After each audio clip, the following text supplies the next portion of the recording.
भैया हम एक ठोर कोरोना पे गीत लेके आइल बानी भैया।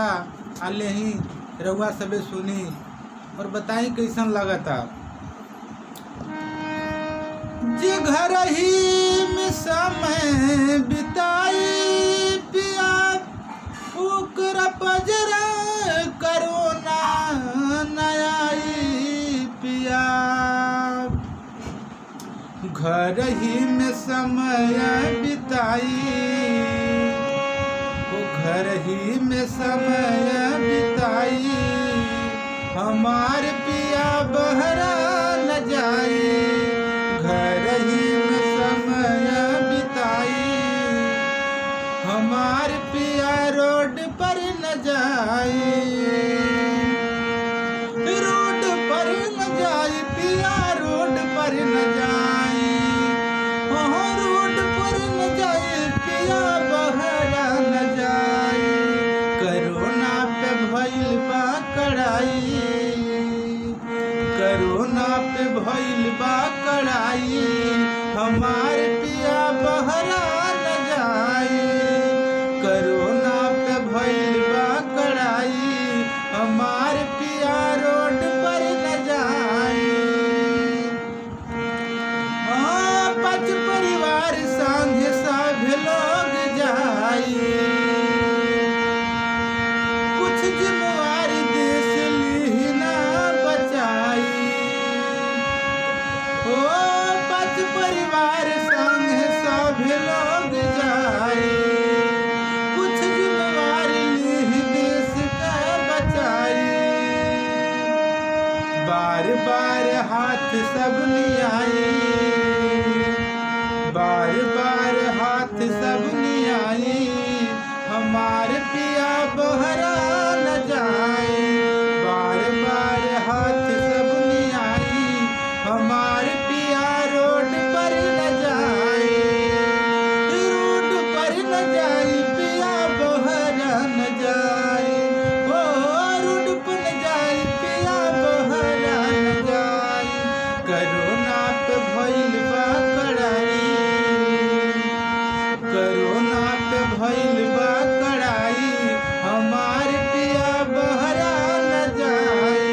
कोरोना पे भइल बा कड़ाई हमार पिया बहरा न जाई। पुलिस घूम घूम बात समझावे। ओ पुलिस घूम घूम बात समझावे। डॉक्टर के दवाई बतावे। ओ पुलिस घूम घूम बात समझावे। डॉक्टर कही दवाई बतावे। 1 मीटर दूरी बनाई 1 मीटर दूरी बनाई हमार पिया बहरा न जाई। 1 मीटर दूरी बनाई हमार पिया बहरा न जाई। बहरा न जाई पिया बहरा न जाई। बहरा न जाई पिया रोड पर न जाई। कोरोना पे भइल बा कड़ाई हमार पिया बहरा न जाई। कोरोना पे भइल बा कड़ाई हमार पिया बहरा न जाई। कहित मन जुग बना दे खाना। प्यार वाली बात करी नहीं खे बमाना। प्यार वाली बात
प्रणाम, हम भरत भोजपुरिया।